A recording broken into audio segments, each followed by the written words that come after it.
कुर्सी कल जानी वो आज चली जाए ठीक है, लेकिन ये लोग डरते थे हम वहां इसलिए नहीं जाएंगे क्योंकि कुर्सी चली जाएगी, तो जनता ने कुर्सी हमेशा के लिए विदा भी कर दी। दोस्तों, मुख्यमंत्री योगी आदित्यनाथ को पिछले 2 महीने के अंदर ये तीसरी बार झटका लगा है और इस बार का झटका काफ़ी ज़बरदस्त है। और इस बार का झटका इन्हें अपने लोगों की तरफ से लगाया गया है। हुआ कुछ यूँ कि पिछले दिनों गोरखपुर यूनिवर्सिटी का दीक्षांत समारोह था, जिसमें कुलाधिपति की हैसियत से उत्तर प्रदेश राज्यपाल आनंदीबेन पटेल मौजूद थी। यूनिवर्सिटी में फैली अव्यवस्था को लेकर राज्यपाल आनंदीबेन पटेल ने मुख्यमंत्री योगी आदित्यनाथ की सारी पोल पट्टी खोलकर रख दी। बल्कि यूँ कहें कि उन्होंने योगी आदित्यनाथ को रंगे हाथों पकड़ लिया और भरे मंच पर उन्होंने काफ़ी जलील भी किया। राज्यपाल यूनिवर्सिटी में फैली अव्यवस्था को देखकर भड़क उठी और भरे मंच से उन्होंने एक एक कर सारी खामियां गिनानी शुरू कर दी। पानी की पर्याप्त व्यवस्था न होना और कूड़े का ढेर लगना, सीढ़ियों पर पान मसाला और पान खाकर पीक थूकना, सीसीटीवी कैमरा बंद रहना, अग्निशमक यंत्र का एक्सपायर होना, कई हॉस्टलों में बिजली का कनेक्शन न होना और एक हॉस्टल बन जाने के बाद पिछले 3 साल से उसमें बच्चों का न रहना और लड़कों के हॉस्टल में मेस की व्यवस्था न होना और खाना बाहर से मंगाना वगैरह।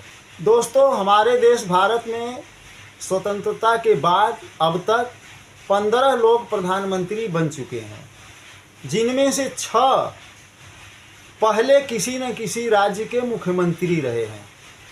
इनमें से 4 नाम नरेंद्र मोदी, मोरारजी देसाई, HD देवगौड़ा, PV नरसिम्हा राव को अगर छोड़ दें तो बाकी 2 मुख्यमंत्री चौधरी चरण सिंह और विश्वनाथ प्रताप सिंह यूपी से ही आते हैं।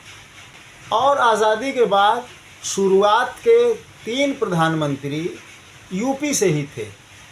यूपी आज भी देश का सबसे बड़ा राज्य है और केंद्रीय नेतृत्व में इस प्रदेश की बहुत अहम भूमिका भी होती है। कहा जाता है कि दिल्ली का रास्ता यूपी से होकर ही जाता है।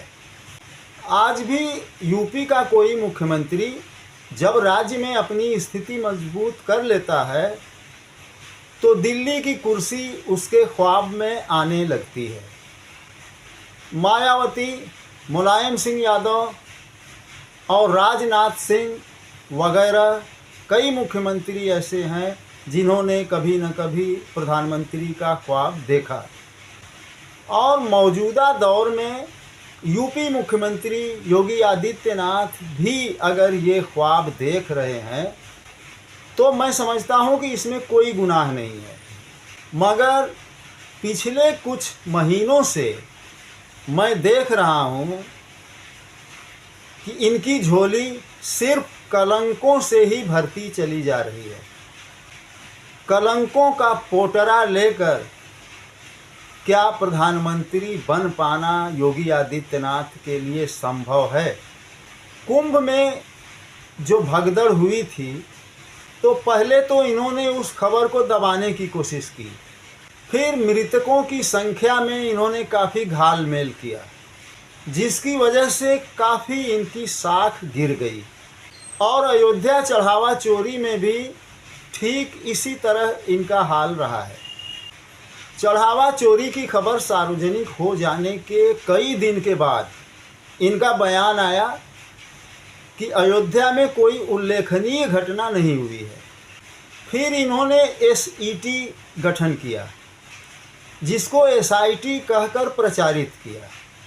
फिर उसके बाद जो हाल हुआ आप लोग उससे वाकिफ़ हैं। मगर आज हालत ये है कि अयोध्या के चढ़ावा चोरी मामले को, इसी बीच एक खुलासा ये भी होता है कि मुख्यमंत्री योगी आदित्यनाथ अपनी छवि को चमकाने के लिए प्रदेश का पैसा पानी की तरह इतना बहाया कि उन्होंने प्रधानमंत्री नरेंद्र मोदी को भी पीछे छोड़ दिया। खबर है कि 2 करोड़ 30 लाख रुपए प्रतिदिन योगी आदित्यनाथ ने अपने प्रचार के ऊपर सरकारी खजाने से खर्च किया है, जबकि प्रधानमंत्री नरेंद्र मोदी का आंकड़ा 1.5 करोड़ प्रतिदिन का है। राज्यपाल के हमले के बाद तो अब योगी आदित्यनाथ को भी पूरा यकीन हो गया है कि उनकी कुर्सी अब खतरे में है, क्योंकि ठीक अगले दिन इन्होंने नोएडा में एक जनसभा की जिसमें कुर्सी छोड़ने की भी ये बात कर रहे थे। यानी चौबे जी छब्बे तो नहीं बन पाएंगे, लेकिन अब दूबे भी नहीं रह पाएंगे। राज्यपाल आनंदीबेन पटेल मुख्यमंत्री योगी आदित्यनाथ के घर यानी गृह जनपद और इनके मठ के गढ़ में इनके 12 साल के कुशासन की जो पोल खोल कर रख दी, इसके मायने आसानी से समझ में आ जाते हैं। किसी राज्यपाल ने अपनी ही पार्टी के मुख्यमंत्री की भरे मंच से इतनी ज़्यादा फजीहत की हो, ये इतिहास की पहली घटना के साथ साथ जनता को भी ये संदेश देने की कोशिश की गई है। राज्यपाल ने खुद अपने हाथों से यूनिवर्सिटी के मेस का खाना का सैंपल लिया और उसे लखनऊ ले गई, ये कहते हुए कि हमको योगी सरकार पर भरोसा नहीं है कि रास्ते में कहीं सैंपल बदल न जाए। यही योगी आदित्यनाथ हैं और यही यूपी के स्कूल। मिर्ज़ापुर ज़िले के एक स्कूल में मिड डे मील के खाने में बच्चों को नमक और रोटी दी जा रही थी और इसकी खबर देने वाले उस लोकल पत्रकार को योगी की पुलिस पकड़ लेती है और वह पत्रकार बाद में दुनिया ही छोड़ देता है। तब यही राज्यपाल महोदया चूं तक नहीं बोली थी। मगर क्या करिएगा, एक मुहावरा है कि जब वक्त ख़राब होता है तो ऊंट पर बैठे इंसान को भी कुत्ता काट लेता है।